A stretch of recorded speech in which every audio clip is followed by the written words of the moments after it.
nosso aqui da Saúde Expo Talks. Hoje o tema saúde mental para profissionais de saúde, evitando o burnout. Não sei se vocês conhecem esse tema, mas a gente vai falar muito sobre isso hoje. Queria começar agradecendo a sua presença, agradecendo você que se conectou aqui com a gente para passar essa noite de quinta-feira, hoje dia 15 de julho de 2021, para conversar um pouquinho sobre saúde mental, nesse tempo que a gente está precisando tanto falar sobre isso. A gente quer agradecer também o apoio e o patrocínio da Pomar Consultoria e Marketing.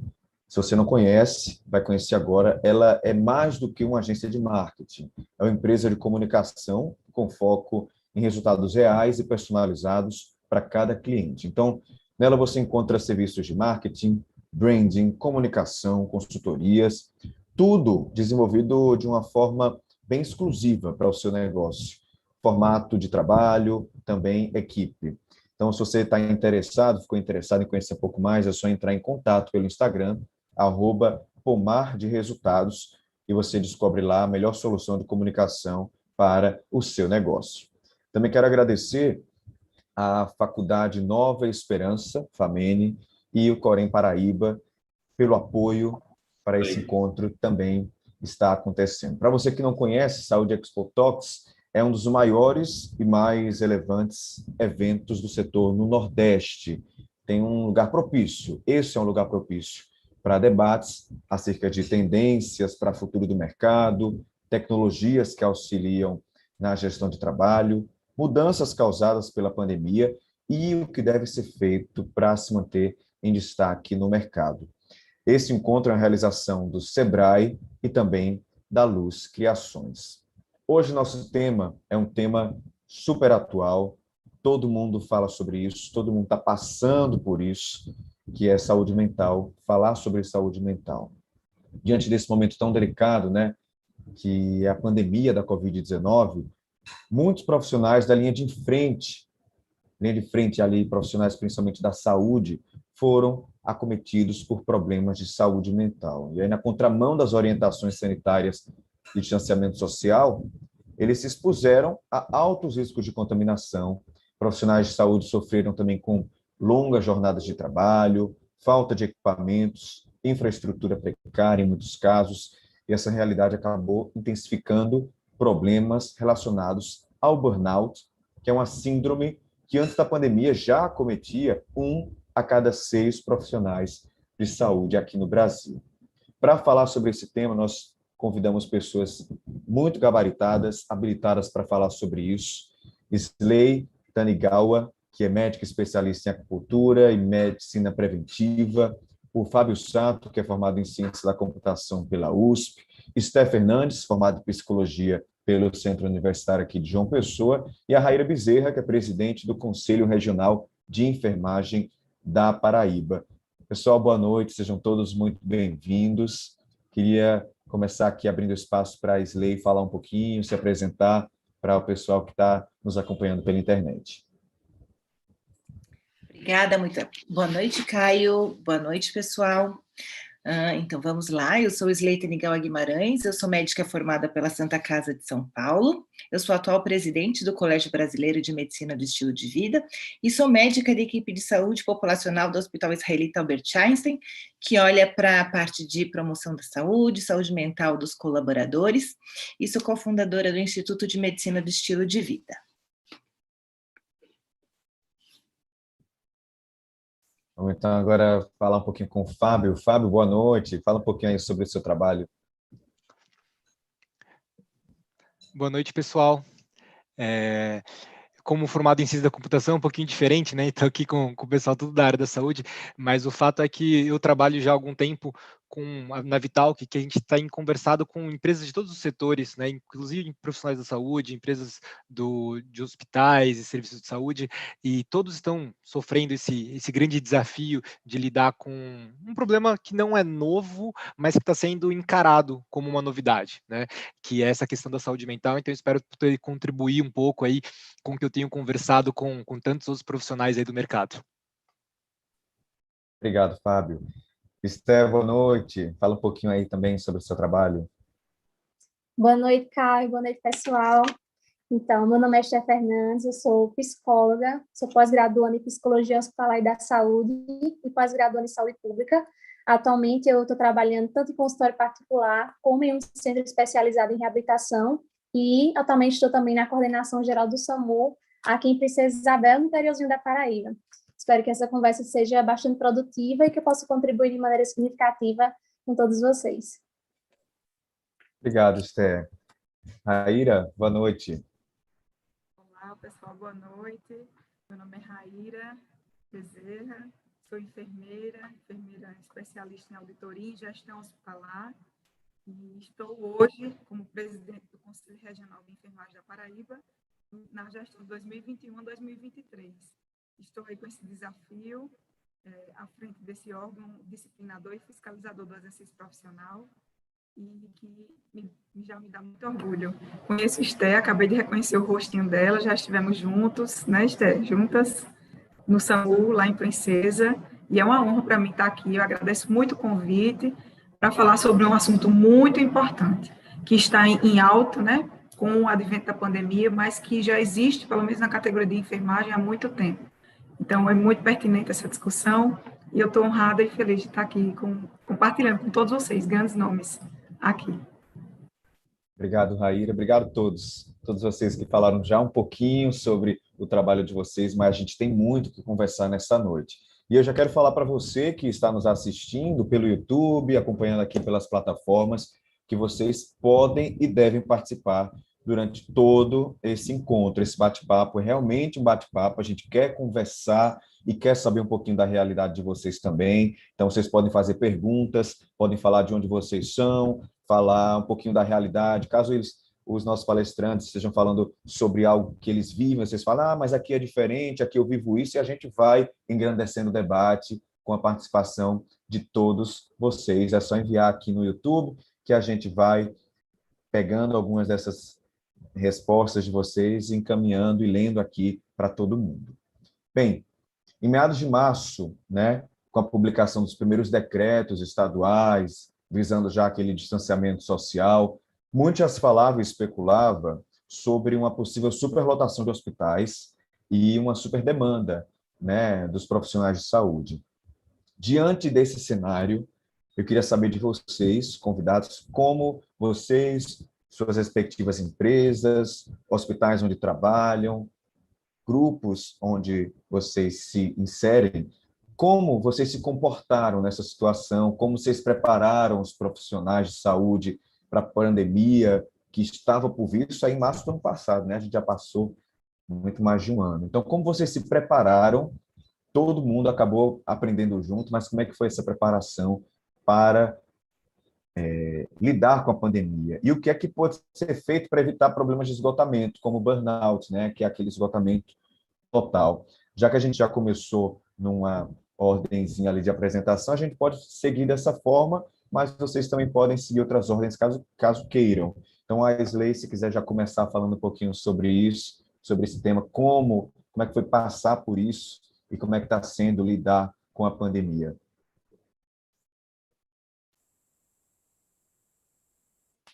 Bom, Caio, lá no Einstein, quando a gente começou a ouvir falar que tinha, né, a pandemia de coronavírus na China e que a gente via isso avançando nos países, a gente pensou, puxa, uma hora isso daí vai estourar aqui, e é muito importante que a gente esteja preparado também para dar um suporte psicoemocional para os colaboradores, porque deve ser um baque muito grande.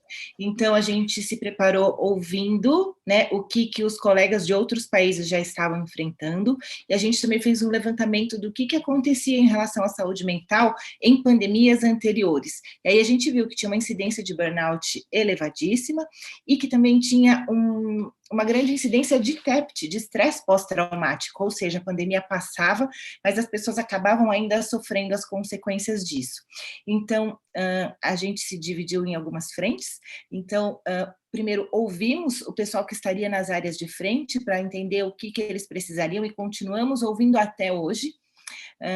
Fizemos uma brigada de psicólogas para fazer um atendimento, um suporte, mas a gente também se organizou para rodas de conversa para a gente ir prevenindo também. A gente quis fazer ações preventivas, né, em loco, uns momentos de descompressão, em rodas de conversa, para a gente também prevenir, né, para a gente sempre chamar atenção para os colaboradores da saúde, para que eles se cuidassem, porque a gente conhece, né, a gente, assim, profissional da área da saúde, quando é chamado para o serviço, quando vê que tem a necessidade, mergulha, né, mergulha de peito aberto. Raíra, Esther, né, devem ver muito isso no dia a dia, e a gente acaba esquecendo de se cuidar. Então, a gente fez sempre esse chamado para o autocuidado, para se observar, e a gente sempre dizia assim, né, se observe, tenha coragem de se olhar e de pedir ajuda, se for necessário. A gente falou assim, o baque é grande, é forte, a gente já sabe, já é esperado,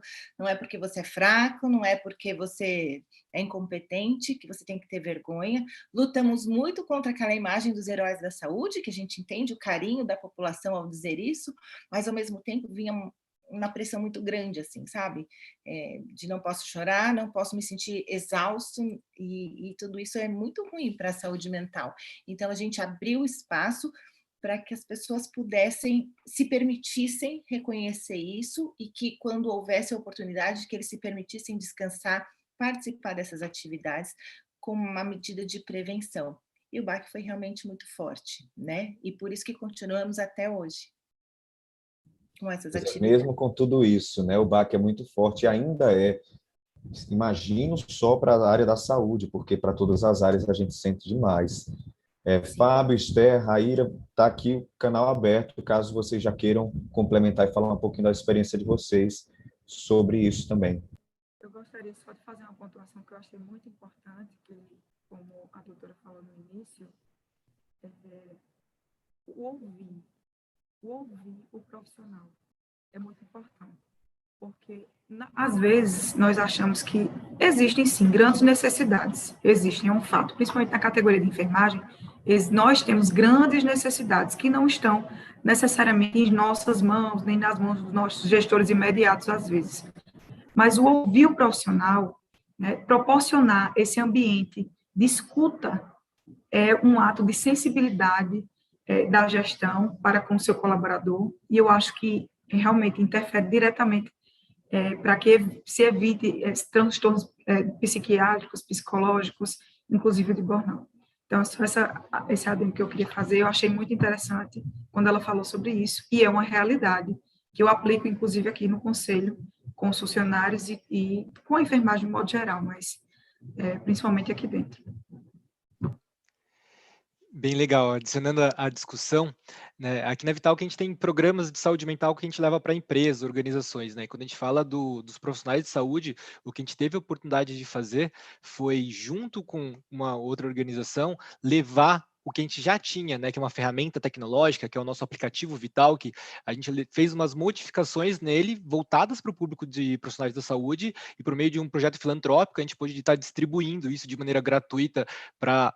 Hoje a gente chegou em cerca de 10 mil profissionais de saúde, a gente quer chegar em muito mais, então conta aí com a parceria de todo mundo que está aqui presente, porque é um aplicativo gratuito, e quem usa esse aplicativo e consegue, né, seguir na jornada, tem até acesso a atendimentos psicológicos gratuitos pagos por uma empresa terceira, né? Então, você pensa assim, a gente está falando aqui de um contexto onde os profissionais de saúde estão sobrecarregados, eles precisam ouvir, precisam conversar, precisam se autocuidar, e eu quero fazer uma provocação / crítica aqui, que o quão difícil foi para a gente levar isso para as pessoas, e eu conheço mais umas 3 startups que estavam buscando dar atendimento psicológico gratuito para profissionais de saúde e não conseguiam usar todos os créditos que eles tinham, porque tiveram vários projetos filantrópicos, né, com esse viés.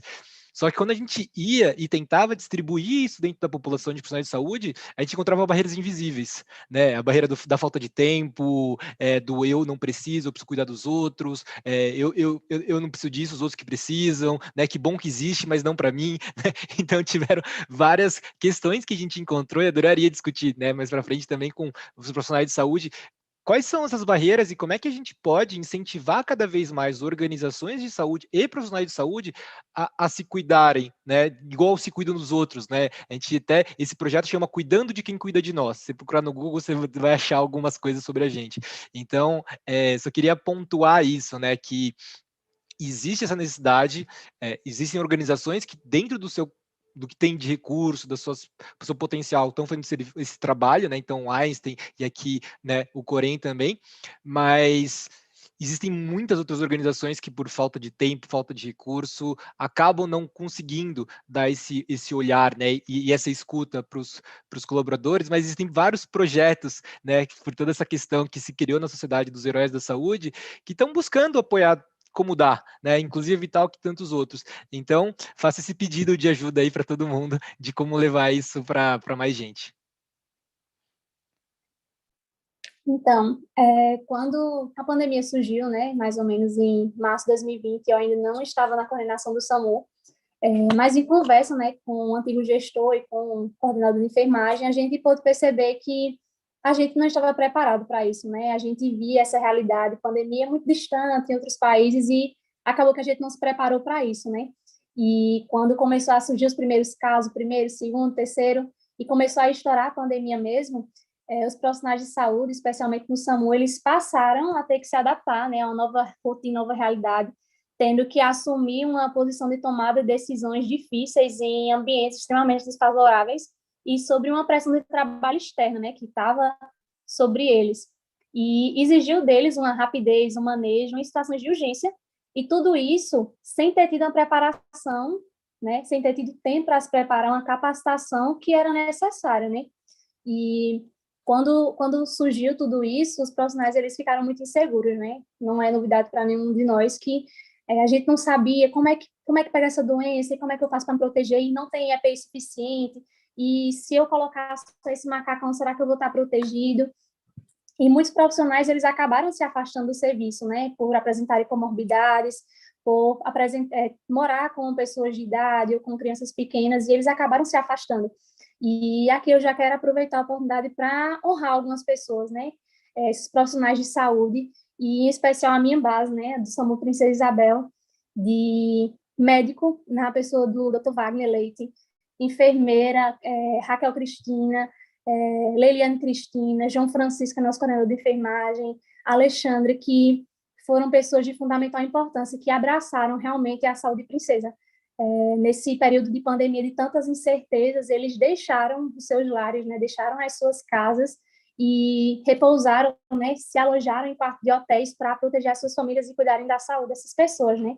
Então, no meio desse cenário de tanta incerteza, tanto medo, nós tivemos pessoas, né, que se dispuseram a cuidar de nós.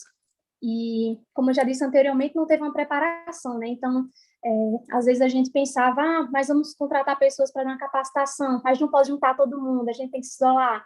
Então, esses profissionais, eles acabaram se treinando entre si.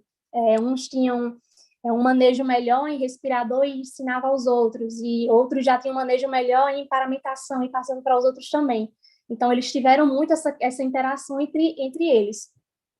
E hoje, agora assumi a coordenação do SAMU recentemente, e eu, juntamente com a coordenação do Núcleo de Educação Permanente, nós começamos a investir nessas capacitações, né? Trazer fisioterapeutas, trazer médicos para estar oferecendo esse suporte, que é uma coisa que vai auxiliar muito o profissional a se sentir mais seguro.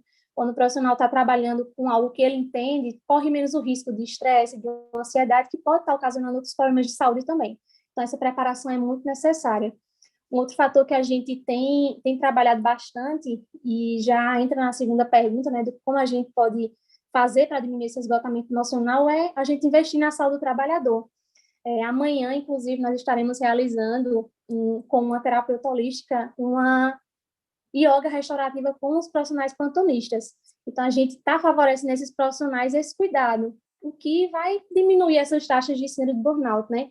Favorecendo um ambiente mais tranquilo, mesmo com tantas pressões, né, que o profissional sempre fica alerta, mas a gente vai buscando aos poucos. São quase 2 anos de pandemia, mas a gente ainda está se adaptando em muitas situações. Então, acredito que dessa forma a gente pode estar trabalhando para diminuir esse esgotamento emocional e ajudar esses profissionais a ficarem mais tranquilos e desenvolverem melhor o seu trabalho.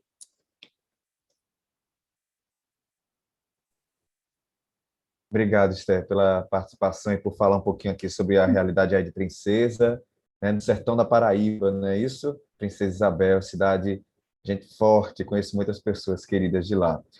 Então, pessoal, quero lembrar você que está nos assistindo, participando, né, do outro lado aí do seu computador, do seu celular, que vocês podem participar, devem participar aqui da nossa conversa, enviando perguntas, falando um pouquinho da experiência de vocês durante a pandemia. A gente vai aqui partilhando também com os nossos convidados. É só enviar aqui no chat do YouTube, tá certo?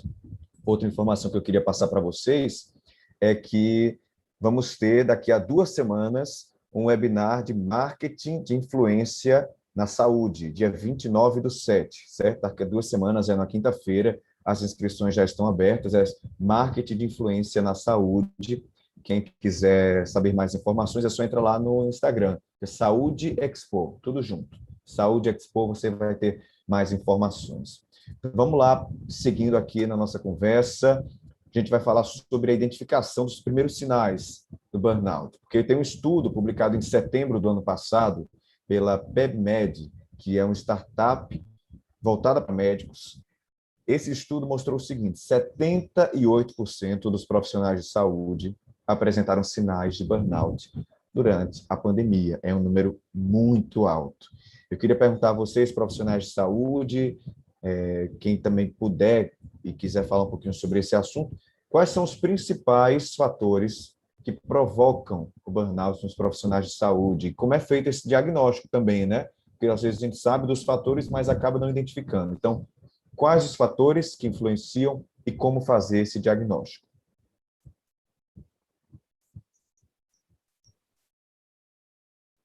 Seguimos a ordem? Podemos seguir essa ordem, da forma que Tá bem. conversamos, e se alguém quiser também completar, Slay, aí eles vão abrindo o microfone e vocês vão conversando juntos. Tá bem. Bom, o burnout é tudo aquela, ou esgotamento, né? É tudo aquilo que é ligado a um estresse excessivo, quando a pessoa não consegue mais dar conta, mas que está relacionado a uma condição do trabalho, tá? É o estresse relacionado ao trabalho. E aí, como é que a gente reconhece isso, né?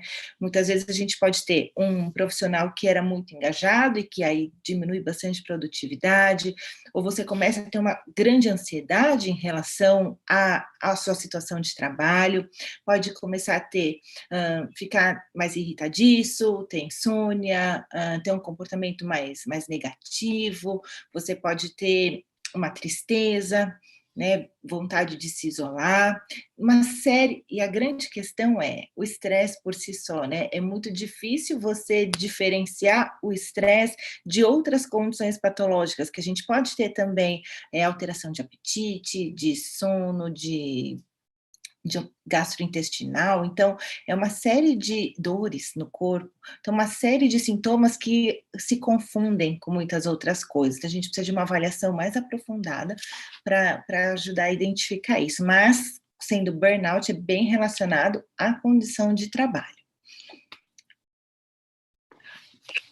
Complementando aí a fala de Slay, foi muito pertinente, leva a gente a pensar, então, se é causado pelo trabalho, quais são os fatores que podem contribuir, então?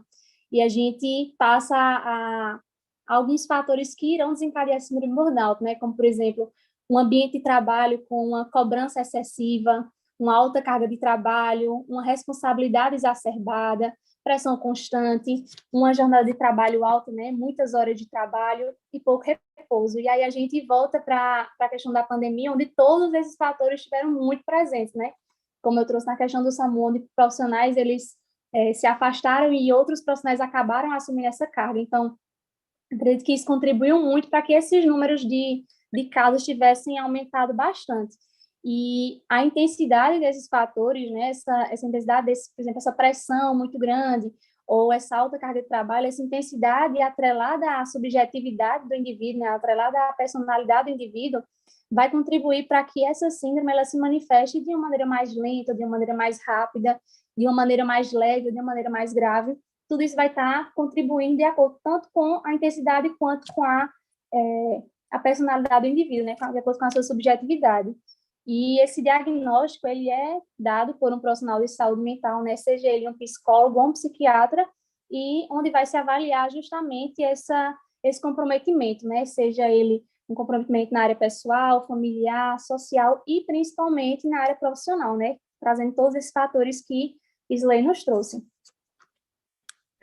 Só complementando também a fala de Esther e pedindo até licença para voltar um pouquinho para a pergunta anterior, eu não estava no Conselho Regional de Enfermagem, né, no ano passado, a minha gestão iniciou-se no dia 4 de janeiro, e eu trago aqui para vocês, em relação às medidas que foram tomadas pelo sistema COFEN-Corens, em relação às problemáticas, né, trazidas aos profissionais de enfermagem durante essa pandemia do Covid, principalmente no início. Então, no início do ano, né, em 2020, foi publicado um artigo, né, que aborda a ação, né, tanto do COFEN na saúde mental, como do sistema de uma forma geral, né? A ação do COFEN na saúde mental dos profissionais na pandemia. Tá? Porque a pandemia, ela intensificou, eu gosto sempre de trazer essa palavra, ela intensificou, não é Esther, está balançando a cabeça, porque ela conhece os profissionais de enfermagem de perto, o trabalho desses profissionais. O desgaste físico, psíquico, ele motivou, né, por meio dessa comissão que foi criada dentro do Conselho Federal de Enfermagem, a se criar e se aplicar um programa de apoio emocional à enfermagem, que chama-se Enfermagem Solidária, que é um chat que tem no site do COFEN. Esse chat, o profissional ele pode ter acesso de forma gratuita, onde ele vai estar conversando com profissionais especializados, enfermeiros especialistas, mestres e doutores em saúde mental. E para buscar, né, mais informações acerca do próprio autoconhecimento, do que está sentindo, e todo o conhecimento acerca dessa problemática que a gente vem enfrentando. A enfermagem, ela teve, não só a enfermagem, os profissionais de saúde, mas eu preciso trazer para a enfermagem, porque os representam. A enfermagem, ela entrou nessa pandemia sem, como vocês estavam falando, assim, foi mais ou menos trocar o pneu com o carro andando.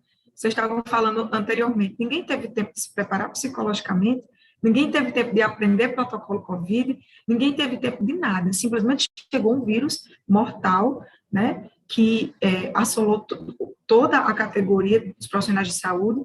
Os profissionais de enfermagem não puderam ficar em casa, fazer home office, como algumas outras categorias que puderam se recolher às suas casas, à proteção das suas casas, e ficarem em casa trabalhando home office. A categoria de enfermagem da linha de frente, da assistência, não pôde fazer isso, teve que ir com medo. Então, a problemática já inicia aí. Então, além da enfermagem já vivenciar problemas há muito tempo, né, que a enfermagem, ela é a ciência do cuidar, e ela lida diariamente, tá, no dia a dia, com sofrimento, com dor, com as perdas, as mortes, né, somada a condições desfavoráveis de trabalho, né, e ainda baixa remuneração. Isso é uma realidade da enfermagem antes da pandemia. Então, com o advento da pandemia, isso se triplicou, se intensificou muito mais. Então, o impacto foi muito grande. Então, o sistema COFEN-Corens, ele instituiu esse trabalho, né, que existe até hoje, tá, gente, lá no site do COFEN, e uma curiosidade é que quem mais buscou esse projeto, esse programa, foram os técnicos de enfermagem, e que tiveram como principais queixas a falta de EPI, né, a exaustão relacionada ao trabalho, o medo de se infectar, de infectar a família, assédio moral sofrido pelas chefias, discriminação pela sociedade. E eu faço também um adendo importante sobre esses últimos dois tópicos, como Esther estava falando. Existem meios de não se prevenir, mas de se... Não sei se é uma palavra que a gente poderia utilizar, acho que prevenir mesmo, né? Meios de prevenir, ou então, de pelo menos tentar prevenir transtornos como burnout. Mas também, principalmente, atentar para a relação interpessoal dentro do trabalho, principalmente aquela relação interpessoal que vem da chefia para o seu colaborador. Isso é muito importante, porque por mais que nós tenhamos, como eu já disse, problemáticas de trabalho que já vem de muito tempo, nós temos que, no dia a dia, proporcionar um ambiente saudável, emocionalmente falando, para aquele profissional. E com pouco nós podemos fazer, sim, independente de carga horária, de salário. O ambiente, ele é proporcionado, eu trago esse ponto específico mais para chefias, como Esther, ela é chefe lá, chefe não, líder, né? Ela é uma líder, então eu trago isso para ela, porque, particularmente, eu visito muitas unidades e a gente recebe aqui no Corém ouvidorias, e me entristece muito num momento como esse, a gente tem chefias, às vezes, e principalmente de enfermagem, tratando os profissionais de uma maneira que não deveria ser tratado, principalmente numa pandemia. Em momento nenhum, mas numa pandemia, então, por quê? Tudo está exacerbado nesse momento. Então, nós estamos vivendo um momento, hoje, com a luz no fim do túnel, mas desde 2020, um momento muito difícil.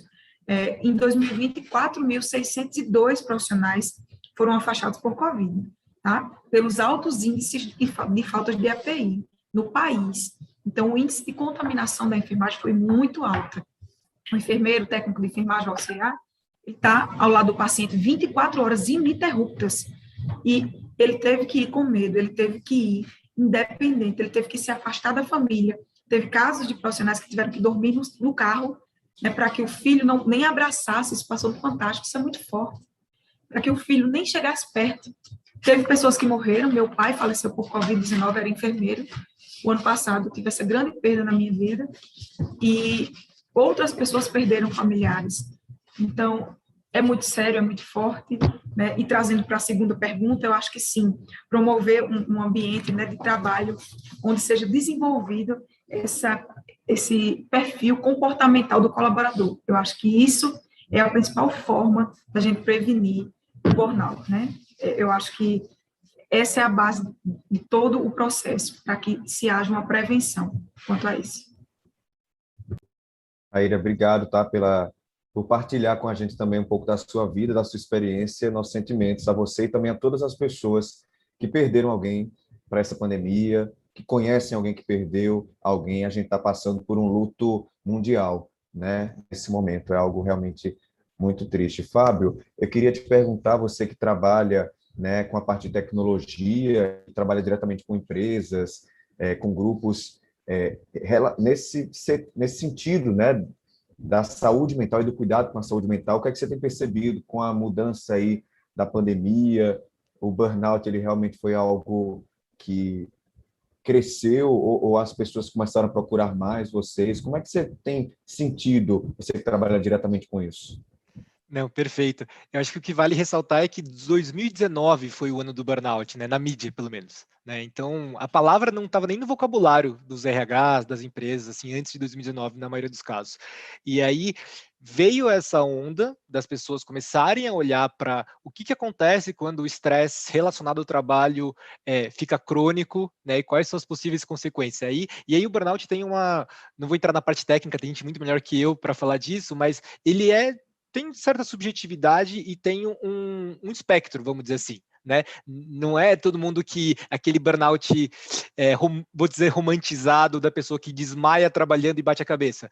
Tem esses casos, são os casos extremos, são os casos que ficam famosos até, na verdade, mas todo mundo acaba sofrendo um pouco de burnout. E o que eu acho que vale ressaltar é que o que aconteceu na pandemia foi que todo mundo piorou um pouco.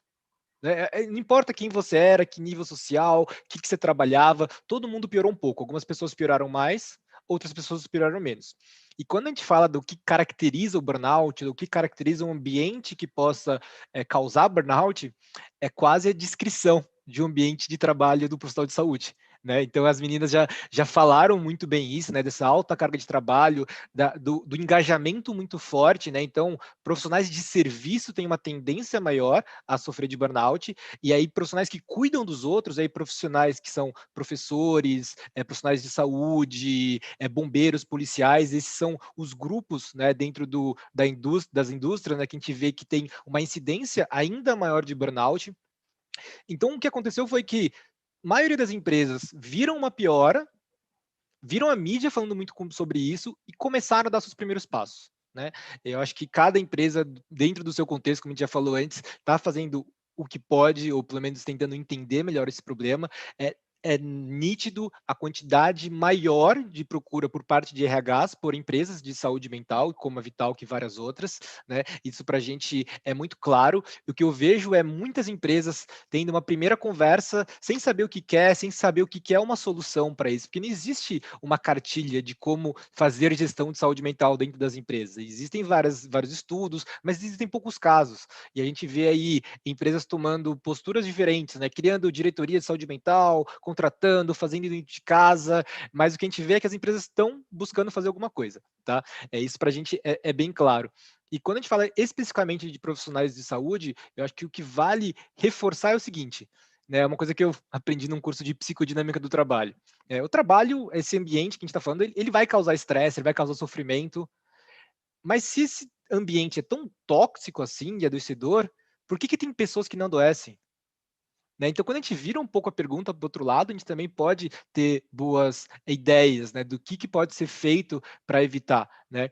Então, a gente olha para as pessoas que têm uma resiliência maior, que têm uma autorregulação maior, que têm válvulas de escape, né, o autocuidado entra muito nisso, mas também tem que reforçar que não pode olhar só para esse lado da moeda. A gente não pode querer só criar pessoas mais resilientes, né? Então, a resiliência para o profissional de saúde é um tema muito estudado, né? Quando a gente foi fazer o projeto que eu comentei, né, a resiliência foi um dos principais pontos que trouxeram, né? Falaram, olha, a gente precisa criar resiliência, a gente precisa medir resiliência, a gente sabe que isso é importante para o profissional que vai ter estresse no dia a dia. Isso não dá para tirar, é natural da função, né? Lidar com a morte, lidar com pessoas, se engajar e se conectar com a pessoa que você está servindo de uma certa forma e saber que você não tem controle sobre tudo que vai acontecer com ela, né? Todas essas ansiedades são naturais do trabalho de um profissional da saúde. Só que tem gente que lida melhor do que outras. Mas a gente não pode exigir que todo mundo lide muito bem com isso e que todo mundo seja super bem treinado nisso, porque a gente não tem uma sociedade que educa as pessoas e não tem nenhuma formação de profissionais de saúde de maneira geral, que eu estou falando aqui, que também desenvolva essas competências, essas habilidades mesmo para poder estar lidando com essas situações. E aí a gente tem esses dois lados, né? Um lado vai falar para tratar quem está doente e aumentar a resiliência e trabalhar a prevenção, e outro lado vai falar o que a Raíra tocou muito forte, assim, que será que quando a gente olha para esse novo indicador, né, que é a saúde mental do meu time, será que isso não me direciona para fazer as coisas de um jeito diferente? Né? E aí é aceitar que a saúde mental existe, né? Os problemas de saúde mental existem, né? E não é fingir que eles não existem, que nem a gente fez durante muitos anos no passado, né? Deixava para fora, falar, ó, isso aqui acontece fora do hospital, fora do escritório, isso aqui cada um resolve o seu problema dentro de casa, né? Vai fazer sua terapia, faz o que você quiser, mas não dá mais para negar que esses casos acontecem, que eles impactam, né, o ambiente de trabalho. E aí, quando a gente olha com indicadores, aí falando um pouco de maneiras, existem questionários, né? A gente usa um questionário validado, que é o OLBI, para as pessoas responderem uma autoavaliação e sair uma pontuação, não é um diagnóstico, mas é um indicador de risco de burnout. Existem vários outros questionários que podem ajudar a uma organização, um gestor, a entender o nível de burnout. Tem coisas até de pesquisa de clima, né? O engajamento do colaborador, esse tipo de dado reflete muito com um ambiente que pode estar causando burnout ou não, né? E quando a gente olha para esse papel da organização, e aí entra a parte da liderança, que a gente vai falar mais para frente com certeza, né? Mas a organização ela pode buscar resultados sem sacrificar a saúde mental dos seus colaboradores, né? Esse é o novo desafio, eu acho, né? Porque trazer resultado sacrificando, todo mundo já aprendeu, né? Todo mundo já aprendeu a fazer o trabalhador tirar o máximo do trabalhador pelo tempo que ele consegue gerar valor para a organização, e se ele sair, tem outra pessoa, porque, né, em várias funções existe um certo mercado de trabalho bem competitivo, né? Mas a gente precisa mostrar para as empresas que no médio e longo prazo, o caminho onde você cuida melhor do seu colaborador, da saúde integral dele, aproveitando para falar da saúde física também, que com certeza é muito importante, né? Não tenho dúvidas que o trabalhador vai trabalhar melhor, vai ser mais produtivo, vai ficar com você por mais tempo, né, vai falar bem de você para outras pessoas, né, e tudo isso vai gerar valor para a organização. E esse é o tipo de filosofia de negócio que a gente espera que predomine daqui para frente. Perfeito, obrigado, Fábio, pela participação. Vamos começar a responder as perguntas do pessoal, porque já começaram a enviar aqui várias perguntas e participações também. Eu vou juntar algumas delas. Por exemplo, o Cassiano Sabino, ele pergunta o seguinte: diagnóstico do burnout é dado por um médico, correto? E aí? Ou é Então, qualquer pessoa que chega lá e fala: não, gente, estou com burnout hoje, né? Igual uma palavra que começou a entrar tão no vocabulário das pessoas, é igual estresse, né? Ah, hoje eu estou estressado. Então, o burnout é um médico? Então, como todo diagnóstico, tem que ser dado por um especialista. O burnout, mais especificamente, como eu falei anteriormente, ele tem que ser dado por um profissional de saúde mental, seja ele um psicólogo ou um psiquiatra. O psicólogo e o psiquiatra eles vão trabalhar muito juntos nessa questão, né? Existem escalas, né, mais escalas disponíveis pelo Conselho Federal de Psicologia, onde o psicólogo irá, juntamente com o paciente, identificar esses pontos, identificando a intensidade, a recorrência desses sintomas e, juntamente com o psiquiatra, elaborarem esse laudo e ver a melhor forma de ajudar essa pessoa. Então, é sempre por um profissional de saúde mental. Vamos lá, então, para outra pergunta aqui. Lara Lima perguntou: identificar a síndrome faz parte do papel ético da corporação? É a corporação que tem que estar ali observando e falar: nossa, esse meu funcionário, esse meu colaborador está com burnout? Hein, Slay? O burnout ele é uma questão de saúde ocupacional, sim. Ele é uma doença de saúde ocupacional, mas muitas vezes a instituição não tem como saber o que está indo no íntimo do paciente, né? Então, o que eu coordeno o curso de saúde mental nas organizações, eu faço parte, né, da equipe que coordena o curso de saúde mental nas organizações do Einstein, e a gente olha muito para isso, assim, para a gente também ajudar os líderes, os gestores a terem este olhar, não de diagnóstico, mas de sensibilizar, de estar atento a alguns sinais, tá? Então, assim, se a instituição percebe que o colaborador não está bem, né, é claro que é muito desejável que eles busquem ajudá-lo, né, endereçar para quem vá dar o suporte para esse indivíduo até chegar ao ponto de fazer um diagnóstico.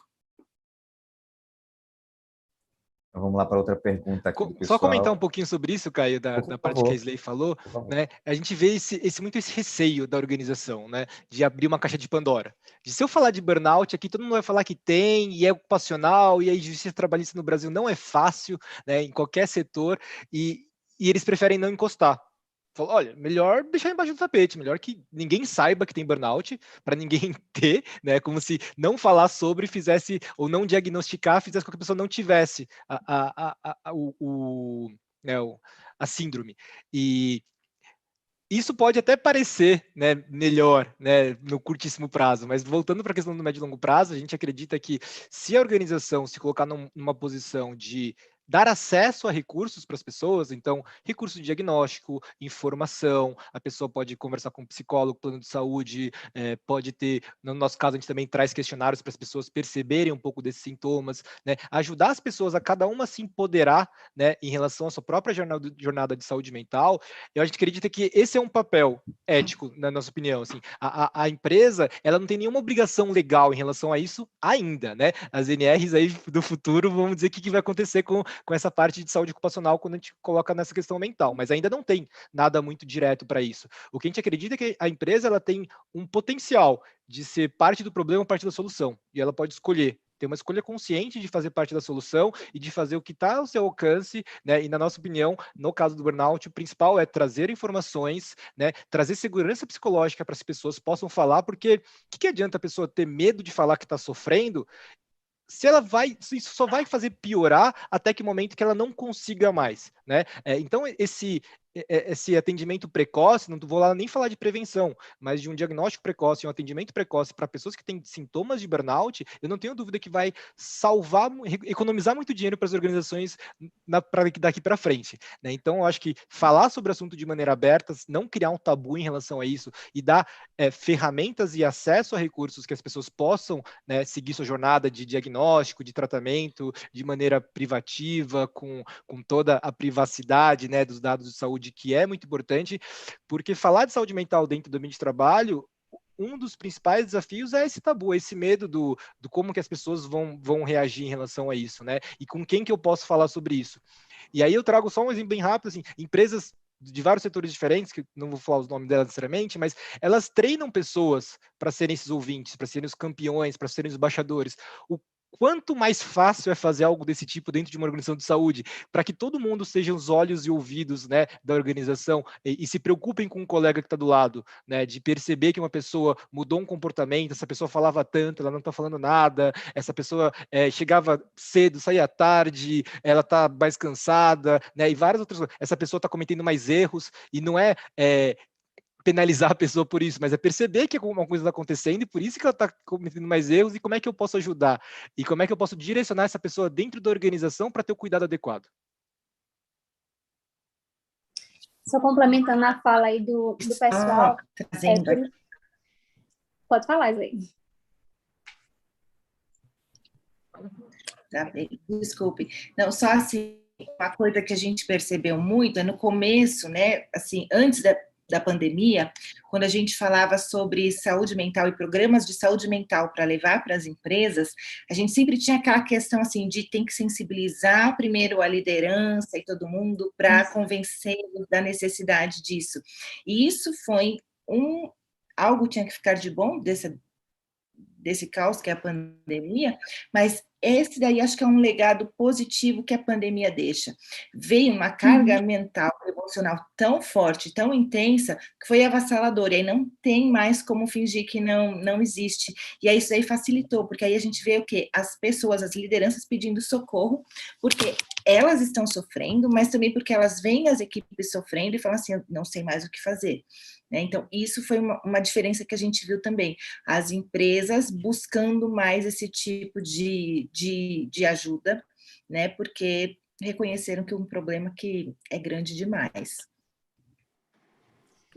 Complementando a fala do pessoal e puxando um pouquinho para a psicologia, né, que é a minha área, a gente vê a importância do psicólogo organizacional, né, nessas empresas, que vai ter um olhar mais atento a isso, né, por meio de pesquisas de clima, como o próprio Fábio falou, por meio das atividades que ele vai desenvolver rotineiramente, né, com as equipes, treinamentos, encontros, palestras. Então, o profissional de psicologia nessa empresa, ele vai ter um olhar mais atento direcionado a isso e irá percebendo essa ocorrência de profissionais com síndrome de burnout ou com alguns sintomas, encaminhar para um profissional, um psicólogo clínico, né? E que muitas empresas possuem esse convênio, essa parceria com instituições de psicologia. Então, é bastante interessante esse olhar da empresa para se ter um profissional de saúde mental para estar dando suporte a esses profissionais, né?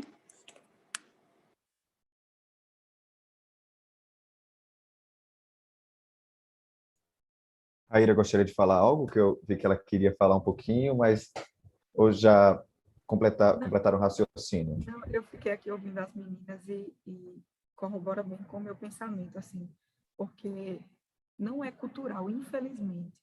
Nem por parte da gestão, não era, né? Então, a gente se espera que daqui para frente, como o doutor Isley e o doutor Esther falaram, a situação mude, mas não era cultural aqui, não sei se do nosso país também, se levar em conta os transtornos mentais, né? Eu acho que é um desafio que os profissionais da área encaram há muito tempo.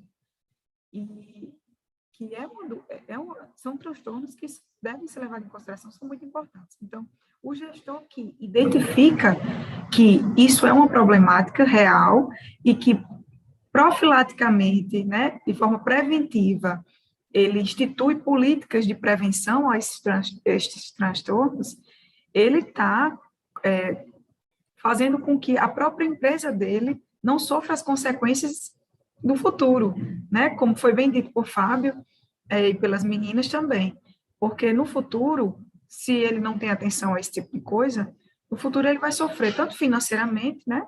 Como de forma estrutural, né? A empresa de forma estrutural ela vai sofrer um impacto. Então tratar isso como uma problemática existente, né? Isso vem muito também de cultura, eu acho que a cultura está mudando, está se falando mais, está se trazendo informação à população para que isso seja um assunto que seja debatido, compreendido pelas pessoas. E com isso, né, a importância está sendo dada, né, aos poucos, ainda precisa avançar muito, mas aos poucos a gente está conseguindo dar essa devida importância que esses assuntos têm. Aira, tem até uma pergunta aqui de uma das pessoas que está nos assistindo, que talvez você saiba responder ou até dizer que não tem conhecimento sobre isso. A Elaine Magda perguntou se existe algum órgão aqui na Paraíba que conduz esse processo de identificação, notificação, diretivas, inclusive para afastamento e tratamento do profissional de saúde com burnout. Você tem conhecimento de algum órgão aqui no estado sobre isso? Não, aqui na Paraíba eu não tenho conhecimento se existe ou não. Mas se existir, eu posso até pesquisar depois e sinalizar de alguma maneira, eu não sei como, mas até agora eu não tenho esse conhecimento. Não sei se Esté pode ter também, já que é daqui da Paraíba, mas eu não tenho. Eu acredito, Raíra, que essa questão de afastamento de profissionais vai muito de acordo com o laudo. Eu não tenho conhecimento de organizações, mas alguns profissionais, quando eles estão em um nível de burnout ou com sintomas incapacitantes, eles procuram profissionais de saúde mental que fazem o diagnóstico e conduzem o profissional a afastamento. Mas alguma organização não tem conhecimento também. Vamos lá para a próxima pergunta também, aqui do pessoal que está participando. A Elaine Magda perguntou quem e como cuidar desse profissional já adoecido. Eu vou aproveitar e juntar com a pergunta do Tiago Henrique, que ele perguntou o seguinte: o medo de perder o trabalho pode influenciar no agravamento da síndrome de burnout? Então, vamos ter aí duas perguntas para responder. A da Elaine, que pergunta quem deve e como cuidar desse profissional adoecido, quem é o profissional que cuida desse outro profissional, e se o medo de perder o trabalho ali pode ser um dos fatores que influenciam o burnout.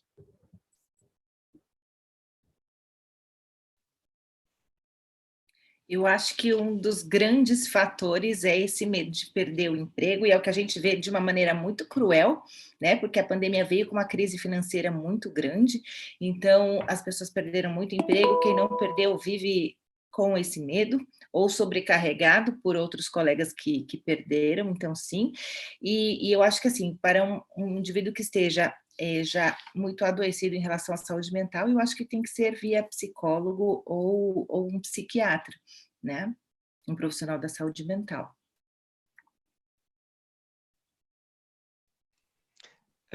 Reforçando isso,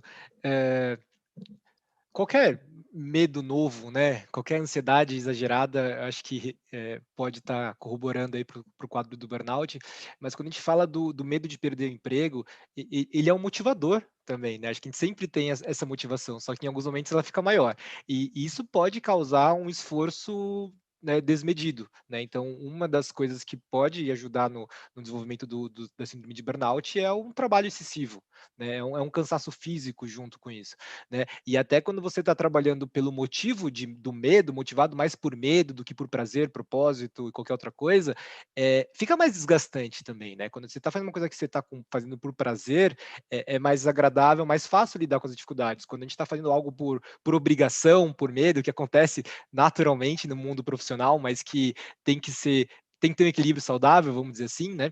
E nesse momento que a gente está vivendo, muita gente entra nesse mindset de eu só estou aqui porque eu preciso botar comida na mesa, eu estou saindo todo dia de casa, mesmo correndo risco de vida por causa da minha família, né? Esse mindset não ajuda, né, a lidar com um ambiente que está ainda mais difícil do que era antes. Então, essa combinação desses dois fatores, com certeza, algo que está fazendo aumentar a incidência da questão de burnout. Em relação ao tratamento, acho que eu concordo 100%. Acho que não tem um órgão externo que vai fazer isso por você. Eu acho que você, como indivíduo, tem que ir atrás dos seus próprios recursos. A sua empresa pode ter recursos de saúde ocupacional ou plano de saúde, qualquer um desses dois caminhos vai te levar para um diagnóstico, vai te levar eventualmente, né, para um laudo técnico, e aí eventualmente INSS e coisas do tipo, mas é muito mais um arcabouço legislativo regulatório que já existe, mas que cada um segue o seu caminho, mas você vai precisar passar por um profissional de saúde que vai te dar um diagnóstico e vai ter que eventualmente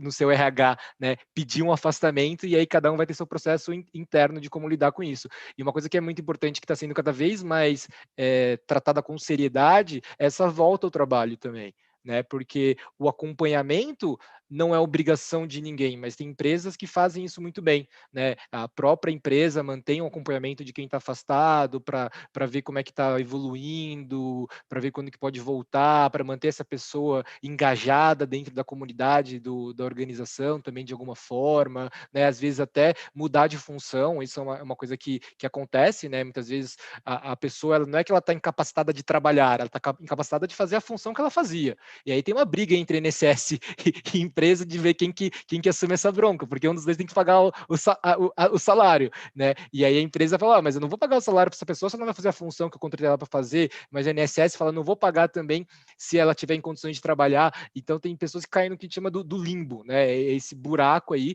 que infelizmente acontece, mas eu acho que cabe a cada organização entender o seu próprio processo de afastamento e de retorno, desenvolver isso internamente com os recursos que tem, e de cada indivíduo saber o que tem direito também. Acho que tem muita gente também que não sabe. Eu espero que isso nunca vire um abuso, né? Porque um dos meus medos no Brasil às vezes é isso, tá, gente? Sendo bem sincero, às vezes, que as pessoas podem abusar, né? A gente tem que trazer isso de uma maneira consciente para que quem realmente precisa desse auxílio tenha.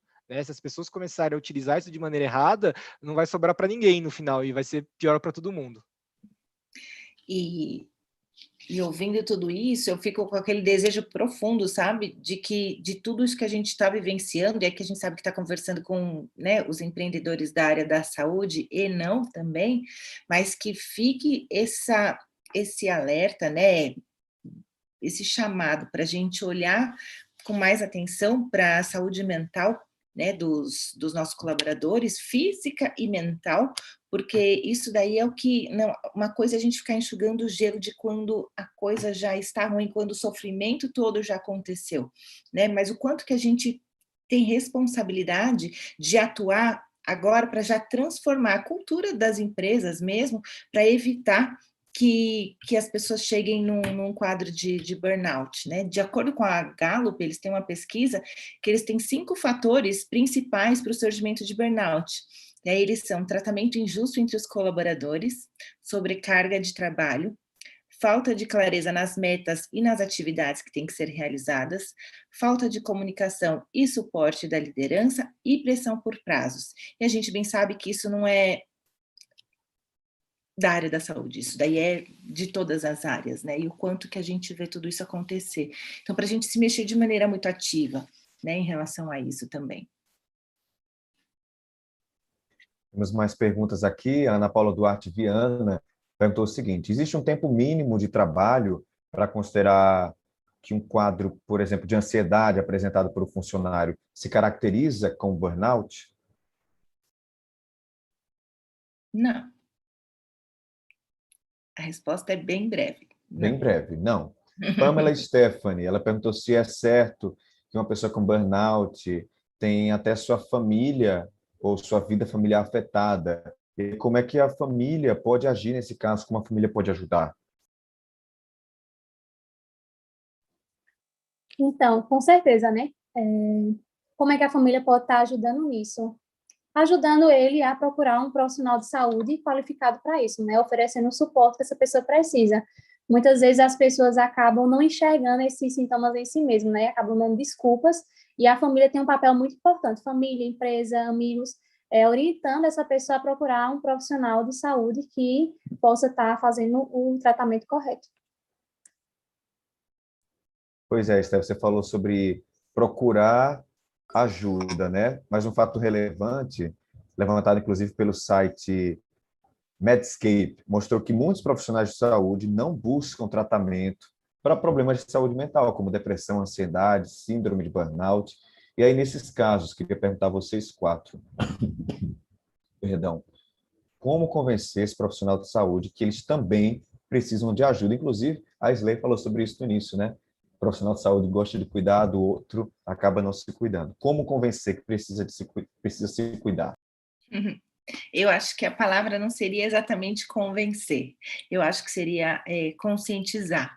E aí, assim, profissional, assim, todo mundo, né, tem um receio de ir atrás de ajuda para a saúde mental, porque isso passa por reconhecer que tem alguma coisa que não está bem com a saúde mental. Mas o profissional da área da saúde, acho que tem um lado ainda maior de se olhar um pouco menos, assim, de ficar olhando só para fora.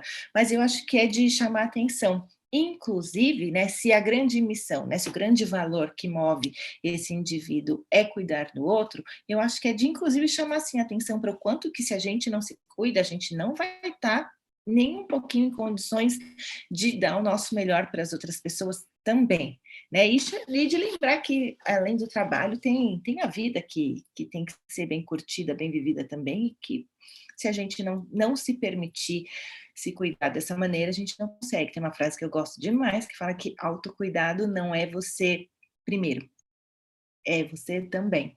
E isso daí eu acho que é muito importante, principalmente para esse momento que a gente está vivendo, né? Eu acho que esse ponto, né, não é exclusividade dos profissionais de saúde, esse estigma, né, eu acho que, eu não sei nem dizer se é maior ou menor no profissional de saúde, não tenho esse número, mas é um estigma da sociedade como um todo. Eu acho que vale lembrar, assim, qual que é o motivo da pessoa não querer ajuda? Pode ser, não sei que preciso de ajuda, né, então é falta de conhecimento, falta de ferramenta, diagnóstico, de autoconhecimento mesmo.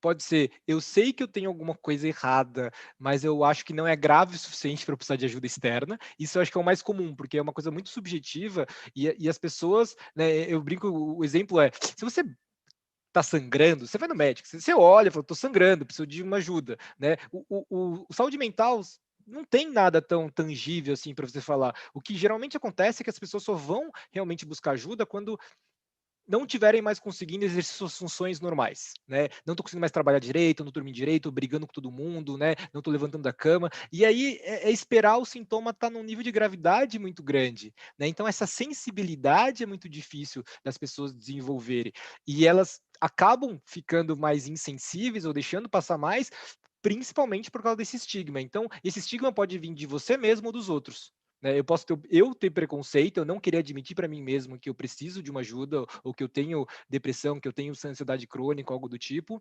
ou pode ser um medo da reação dos outros. E, e todas essas frentes dá para fazer alguma coisa, né? Dá para levar autoconhecimento, trabalhar com ferramentas, né?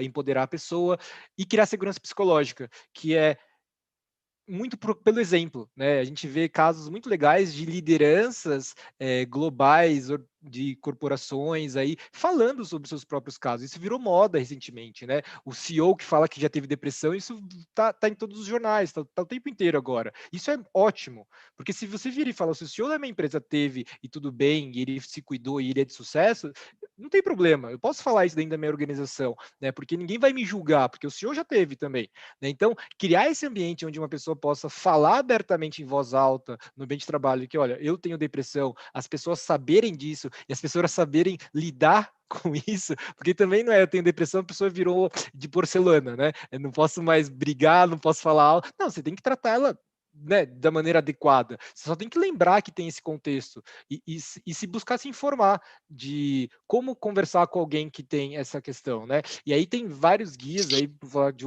tem um movimento que chama Movimento Falar Inspira a Vida, né? Então também dá para procurar, tem muito conteúdo, eles estão falando sobre a questão do suicídio já há algum tempo, né? E eles trouxeram um guia de como falar sobre depressão no trabalho. Então tem várias frases que eles falam, olha, não dá para falar assim, tem que falar de outro jeito, né? Tem que aprender a lidar. E eu acho que isso vai ser uma necessidade, né? Todo mundo vai ter que aprender sobre isso. É igual, acho que a gente está aprendendo sobre diversidade e vários outros temas que, como sociedade, a gente está tendo que reaprender e mudar hábitos antigos. Eu acho que a saúde mental vai ser a mesma coisa. As pessoas vão ter que aprender a se cuidar melhor e a lidar com a saúde mental dos outros também. Eu acredito que... Desculpe. Pode falar. Não. Eu acredito que a palavra para essa pergunta seria conhecimento.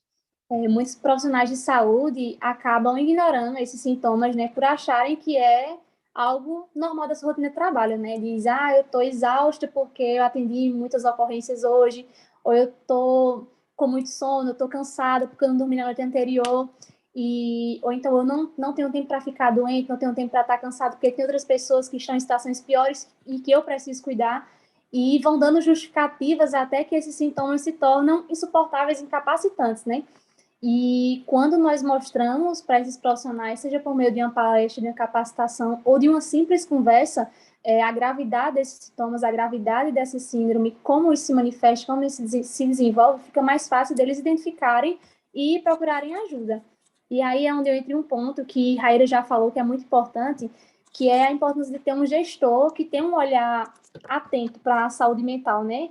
Onde ele irá favorecer um ambiente para que esses profissionais eles falem sobre os seus medos, falem sobre as suas ansiedades, suas inseguranças e busquem ajuda, né? Aconteceram já algumas situações no meu ambiente de trabalho onde chegou um profissional e falou que atendeu uma criança com Covid e essa criança teve que ser transferida. E ela chegou muito mal porque ela disse que no meio da ocorrência lembrou da sua filha e pensou na filha que estava em casa e viu a filha dela naquela paciente. E por meio de uma simples conversa, eu pude acalmar ela pôde se restabelecer para continuar sua rotina de trabalho. Então, a importância do profissional, né, do gestor, de ter essa relação, esse olhar atento para a saúde mental do seu profissional. Né? Então, acredito que o resumo da pergunta seria isso, você ter o conhecimento de favorecer o ambiente para que o profissional enxergue esses sintomas, esses sinais e sinalize a procura de ajuda.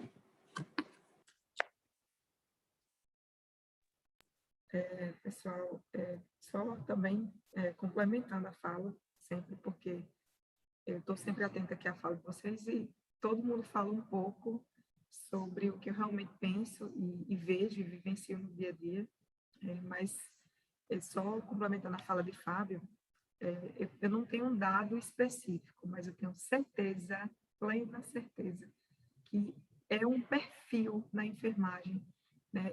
É uma característica do profissional, ou profissional de saúde, mas dentro da enfermagem é um perfil, é o profissional ou a pessoa que tem um cuidado e um zelo extremo com o outro e um déficit de autocuidado. Isso é um perfil, tá, pessoal? Eu não tenho dados em pesquisas aqui, mas eu tenho certeza, porque é o que eu observo e vejo no dia a dia. Então, geralmente, o profissional de enfermagem é aquela pessoa que, durante a vida toda, sempre se preocupou muito com o outro, né? Na sua característica, no seu dia a dia, na família, com os amigos, sempre negligenciou a si mesmo. E com isso, ou coincidentemente ou não, é atraído pela enfermagem. E na enfermagem se dá-se continuidade a um ciclo de cuidar do outro, escutar o outro, tratar as necessidades do outro e nunca as suas. Como o doutor Isley bem pontuou, né, que o autocuidado não sou eu em primeiro lugar, mas sou eu também. É uma dificuldade, sim, da categoria de enfermagem. Eu consigo, na minha cabeça, pelo menos, relacionar isso a fatos que, infelizmente, são realidade na enfermagem, que são as más condições de trabalho e as más remunerações que a categoria recebe. E parece que são coisas muito distantes, mas não. Um profissional de enfermagem, ele precisa trabalhar em 3 empregos para ter uma renda mínima, assim, digna para sustentar os seus filhos, não digo nem digna, mas assim, uma renda mínima para que dê para pelo menos ele possa sustentar de forma básica a sua família. Então, é no mínimo 3 empregos. Então, com isso, eu tenho uma ausência de tempo, eu tenho uma ausência de financeiro, né, de uma remuneração financeira que me proporcione autocuidado, que me proporcione, um exemplo, uma terapia. Hoje a gente tem, com o advento da pandemia, que, como foi dito anteriormente, algo de bom tem que ficar, né?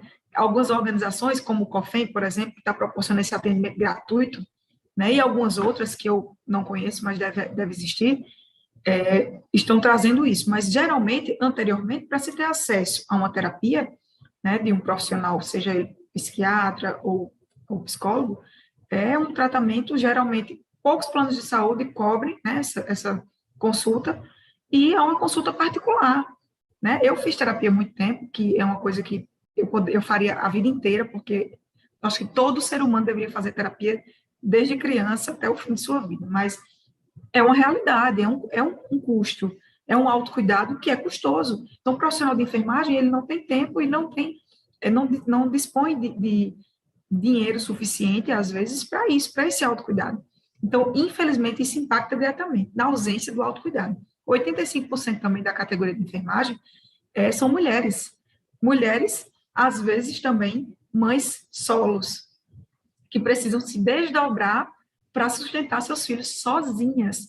Eles se abstêm da criação dos seus filhos, geralmente que são criados por avós, por tias, por pessoas próximas, para trabalhar, para dar o mínimo de uma escola e uma alimentação para aquela criança, e no futuro pagar uma faculdade, alguma coisa. Essa é a realidade da enfermagem. Então, essa ausência de autocuidado, ela é uma realidade. Acho que na vida de todos os seres humanos, mas em especial dentro da categoria de saúde, a enfermagem tem, infelizmente, essa problemática, né? Também, anteriormente, né, antes da pandemia, ou há um tempo atrás, existia, como também foi dito, o medo de ser julgado como uma pessoa que tem problemas mentais. Quando se falava anteriormente, eu já ouvi essa frase, tá, pessoal? Eu já ouvi mesmo, assim, pessoas dizem, eu vou para terapia, eu não sou louco. Então, assim, isso era uma realidade. Graças a Deus, eu enxergo uma mudança progressiva, que está realmente em progresso, mas que ainda não finalizou, mas que nós estamos caminhando. Mas isso era um medo. Então, dentro das organizações, como o Fábio falou, quando uma pessoa de cargo importante, um CEO ou um diretor, seja lá quem for, ele chega e assume que teve aquilo, né, que ele é uma pessoa como aquele funcionário lá da limpeza, que sente como ele, que tem problemas como ele, problemas diferentes, mas são problemas, e ele expõe isso ao público, isso traz no ser humano, né, no colaborador, uma tranquilidade de dizer, caramba, eu também sinto isso. Então, se ele sente e fala, eu também devo falar, porque eu também tenho que me cuidar. Então, são coisas que o advento da pandemia trouxe, né? A própria globalização, ela vem, né, aos poucos trazendo, e que é muito importante. O diálogo, trazer à tona a temática, trazer à tona as problemáticas, os prós, né, os contras de se negligenciar esses sentimentos e esses sintomas, são muito importantes que sejam falados diariamente, para que a população e a categoria dos profissionais de saúde, de enfermagem, saibam o quanto é importante tratar da nossa mente, da nossa cabeça, que é um órgão como qualquer outro, né, doutora Sley está aí, que pode me confirmar, doutora Esté também, é um órgão como qualquer outro. Então, como qualquer outra parte do nosso corpo adoece, nossa mente também pode adoecer e merece atenção e tratamento. Obrigado, Raíra. Antes da gente continuar, eu queria saber, vocês estão gostando, né, desse bate-papo? Porque eu, que não sou da área, estou achando muito legal falar sobre isso. É um assunto que realmente envolve a gente, porque está todo mundo passando um pouco por isso. E quero lembrar que daqui a 2 semanas, no dia 29/7, uma quinta-feira, vamos fazer um webinar de marketing de influência na saúde, um assunto também muito importante, que está muito em alta. As inscrições já estão abertas e vocês podem ter mais informações lá no Instagram, Saúde Expo, tudo junto, tá? A gente está chegando ao fim do nosso encontro. Tenho aqui uma última pergunta, que a gente pode tentar responder até de uma forma mais concisa, porque é um assunto que vocês já foram ali, quase entraram no assunto, falaram um pouquinho sobre isso, que são as lideranças, né? A gente já estava falando um pouquinho sobre isso, acho que o Fábio falou um pouquinho também. Porque os CEOs e profissionais que ocupam cargos estratégicos de liderança, né, muitas vezes são vistos como essas figuras inabaláveis dentro das empresas, mas eles também têm sofrido angústias, incertezas, depressão, esgotamento.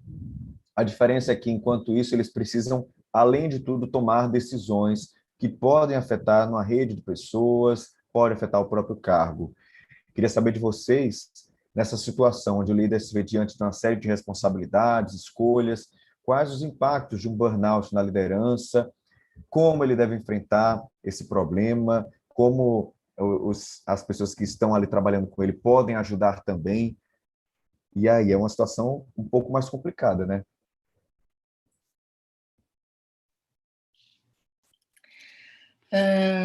A gente tem visto, né, como vocês já mencionaram, um aumento de líderes se mostrando a sua vulnerabilidade, né, mostrando que eles estão sofrendo de burnout ou tiveram o quadro de burnout, e a gente entende que isso vem, acho que porque é um sofrimento tão grande, né, e às vezes você se vê tão sem saída, e aí quando você consegue encontrar ajuda para voltar para o seu centro, é uma sensação de gratidão tão grande, que eu acho muito bonito os que conseguem expor essa vulnerabilidade dessa maneira, para chamar atenção para o problema. Essa posição da liderança, tendo sofrido burnout ou não, é muito, muito importante se a gente quer mudar essa cultura tão massacrante para a saúde mental que a gente tem em qualquer ambiente de trabalho, se a gente parar para olhar, às vezes dentro da nossa própria casa, né? Então a gente tem que olhar com muita atenção, com muito cuidado para tudo isso, e lembrar, né, que você dizer que você cuida da saúde mental dos colaboradores da sua empresa, das suas lideranças e tudo mais, claro que você tem um suporte, né, de psiquiatria, de psicologia, é muito importante para os casos que já estiverem adoecidos, mas que nada, de novo, vai acontecer se a gente não mudar a forma como a gente lida no dia a dia. Como é que a gente se comunica, como que a gente se respeita no dia a dia. E eu acho que, assim, ainda vai demorar um tempão para a gente conseguir ter todo mundo podendo afirmar, conversar com alguém de maneira franca que está com algum problema de saúde mental, porque as pessoas ainda têm um estigma muito grande, mas se a gente não começar a fazer esse processo, eu acho que nada vai mudar e o sofrimento só vai continuar aumentando. E lembrando, né, que a tal do sigla ESG, né, que a gente fala muito da sustentabilidade, que fala muito da parte ambiental, mas que lembrar que o S também envolve a parte social, né, e que tem essa importância muito grande para a gente olhar em relação à saúde física e mental. Então, em um cenário como esse, né, a figura do líder é muito importante. E é nessa figura que os profissionais de saúde já exauridos, eles virão recorrer diante dessas situações adversas, né? E é preciso que nós, enquanto gestores, tenhamos um manejo para lidar com essas situações, em especial aquelas que têm outras pessoas envolvidas, né, em uma situação crítica ou de urgência também. Como gestores, como já foi falado, né, nós também estamos na mesma posição de vulnerabilidade e corremos o mesmo risco de entrar em uma exaustão, em uma síndrome de burnout, e devido a essas cobranças externas, nessa pressão que nos é imposta de estar cuidando de outras vidas, de ser responsável por uma equipe, e trabalhar nesse setor de saúde em um contexto pandêmico exige do gestor muita estabilidade, manejo, sabedoria e muita saúde mental, que muitas vezes é impactado por todos esses fatores que a gente já falou anteriormente, né? E, diante disso, o que é que a gente pode fazer, né? A pergunta de Caio, o que é que a gente pode fazer diante desse problema? É reconhecer que nós também precisamos de ajuda, né? Quando a gente tem aquele olhar atento, o profissional de saúde é muito assim, né? Tem um olhar atento aos nossos servidores que precisam de ajuda e muitas vezes a gente não se coloca nessa posição de vulnerabilidade. Então, reconhecer que a gente precisa de ajuda, de auxílio de um profissional, de um psicólogo, de um psiquiatra, que vai ter uma importância imensurável. Quando a gente trabalha em terapia as nossas demandas, nossos medos, nossas angústias, o estresse decorrente do trabalho, a gente se torna mais preparado psicologicamente, se torna emocionalmente mais saudável para tomar as decisões que diariamente nos são impostas, né? Então, eu acredito que uma forma de a gente enfrentar isso é nos cuidando, né? O autocuidado, não esperar chegar a uma situação incapacitante para que a gente procure ajuda. Ao mínimo sinal que a gente perceber, a gente buscar ajuda e procurar se cuidar. Acredito que seria dessa forma. Acho que primeiro o líder é um ser humano como qualquer outro, né? Então, tudo que a gente falou aqui vale para qualquer tipo de pessoa. O que eu vejo que muda à medida que você vai subindo numa hierarquia, né? É a sua influência. Então, quanto mais alto você tiver na hierarquia, isso falando de maneira tradicional, tá, gente? Mais influência você vai ter sobre a organização e como as coisas acontecem lá. Então, quanto mais você se conscientizar sobre a importância da saúde mental e utilizar sua influência para que se crie um ambiente melhor, acho que isso é ótimo. Então, quanto mais alto, mais influência vai ter, mais responsabilidade e mudar isso, acho que tem. E do outro ponto é assumir a sua corresponsabilidade sobre a saúde mental dos seus times. A gente, como gestor, não é uma escolha, você influencia, suas decisões influenciam a saúde mental do seu time, quem tira férias, quem não tira, quem trabalha até mais tarde, quem tem que fazer o quê, alocação de recurso, o tempo inteiro você vai estar influenciando. Então, admitir isso e aceitar, acho que é um primeiro passo. E aí o segundo passo, que é muito mais difícil fazer sozinho, é cuidar isso da maneira adequada, porque quando você já faz um monte de coisa, já está sobrecarregado, e além disso tem que pensar ainda nisso, você se sobrecarrega, e aí você não se cuida, e aí tudo sai, né, sai errado, né, no final, né, tudo embola e não dá certo. Então, você precisa pedir ajuda, você precisa exigir que a sua empresa te dê recursos e te dê condições de poder fazer o seu trabalho, de buscar performance, resultado, mantendo uma boa saúde mental individual e do seu próprio time. E eu acho que, não sei qual que é a solução para isso, obviamente é muito mais difícil do que a gente está falando aqui, mas eu acho que esse seria o ideal da postura de qualquer líder em qualquer nível, né? Então, utilizar sua influência da melhor forma, assumir a sua corresponsabilidade e exigir, né, não assumir essa responsabilidade sozinho, porque você não vai conseguir resolver isso sozinho. Não dá para fazer tudo que você fazia antes da pandemia e tudo que você tem que fazer agora durante a pandemia, né? Porque a gente teve acúmulo de função, né? A gente era gestor e agora a gente virou gestor e cuidador, vamos falar assim, né? E é muito difícil lidar com as duas coisas ao mesmo tempo. E você precisa de ajuda, você precisa de mais recursos, você precisa de mais estrutura, você precisa de mais programas de saúde, né, que vão tirar a sua carga, você precisa de treinamento, né? Então, não assuma essa responsabilidade sozinho de mudar o mundo, né? Tente, ao que está no seu alcance, tente influenciar isso de maneira positiva.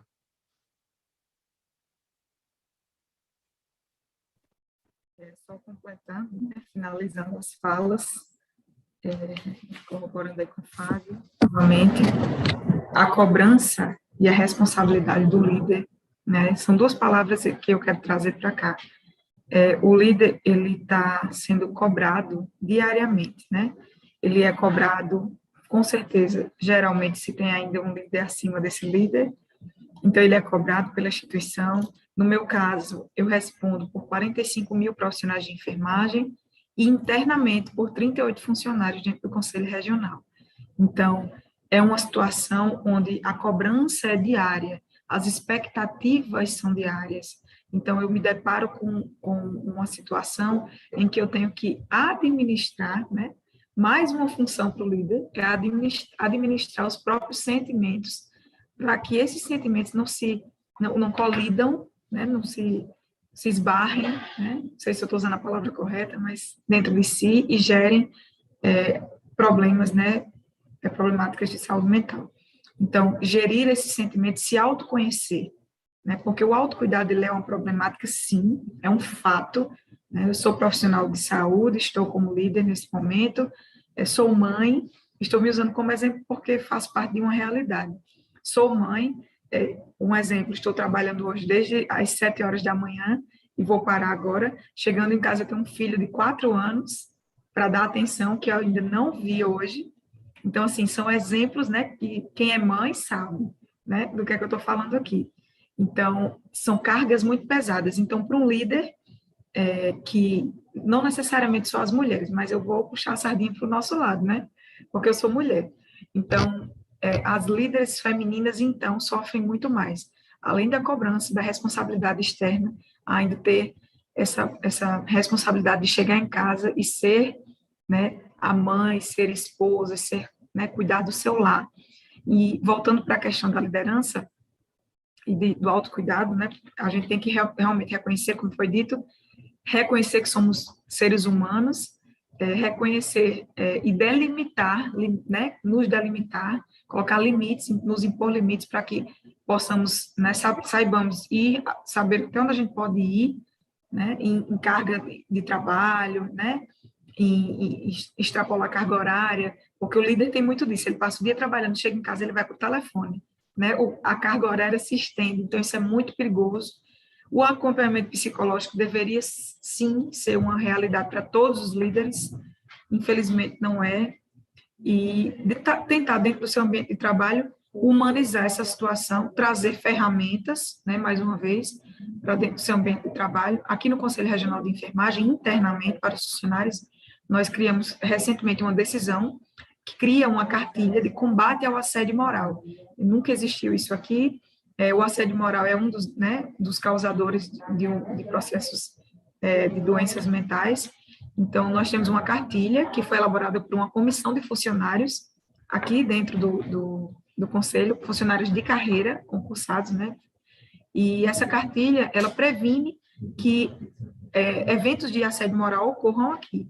E nela estão descritos o que é assédio moral, uma cartilha bem didática, para munir o profissional, o funcionário de informação do que é assédio moral, do que ele deve fazer, caso aqui ele se depare com alguma situação, como ele deve agir, a que ferramenta ele vai utilizar para registrar aquele assédio, né, ou aquela situação. Então, é trazer para o seu ambiente e fazer com que você tenha, né, formas de combater diariamente. Porém, a gente tem, enquanto gestor, que lembrar sempre e diariamente da existência desses problemas de saúde mental. Pessoal, queria agradecer demais a participação de vocês, a disponibilidade de estar aqui na quinta-feira, até esse horário, partilhando um pouquinho da experiência de vocês. E que experiência, né? Experiências muito enriquecedoras. Tenho certeza que o pessoal que está em casa, vendo vocês pela internet, gostou demais dessa participação. Então, Fábio, Esté, Sley, Raíra, muitíssimo obrigado, tá? Por participar aqui com a gente. Muito obrigada por esse convite, por esse nível de discussão. Muito obrigada. Eu agradeço também o convite, foi muito enriquecedor para mim e para toda a categoria de enfermagem que estiver assistindo. Também deixo meu abraço, em especial a categoria de enfermagem aqui da Paraíba, e coloco esse conselho à disposição, todos os profissionais, sempre. Quero aqui externar também a minha gratidão, né, pelo convite da Luz Criações em parceria com a FAMENE, com a Pomar, com o Sebrae, pela oportunidade, né, de ter aprendido um pouquinho mais em cada um desses profissionais, ter trazido um pouco da minha experiência também, e acredito que foi muito enriquecedor para todos, como foi para mim. Foi um enorme prazer e queria agradecer, como todos aqui, esse convite e ao evento, porque a gente precisa de mais disso, a gente precisa de mais troca, a gente precisa de mais gente falando sobre isso, e sempre que tiver uma oportunidade, pode me convidar, que estarei sempre à disposição. Obrigado. Queria aproveitar aqui e lembrar que toda essa nossa conversa tá para vocês também, para quem está assistindo, ficou gravada, vai para o YouTube, Luz Criações, lá canal Luz Criações, vocês podem assistir novamente, vocês podem, né, pegar algum trechinho ali que vocês gostaram, anotar, né, divulgar, enfim, está lá no canal Luz Criações no YouTube. Muito obrigado a todos pela participação, pelas interações, e a gente se encontra aí na próxima oportunidade. Tenham todos uma ótima noite. Até mais.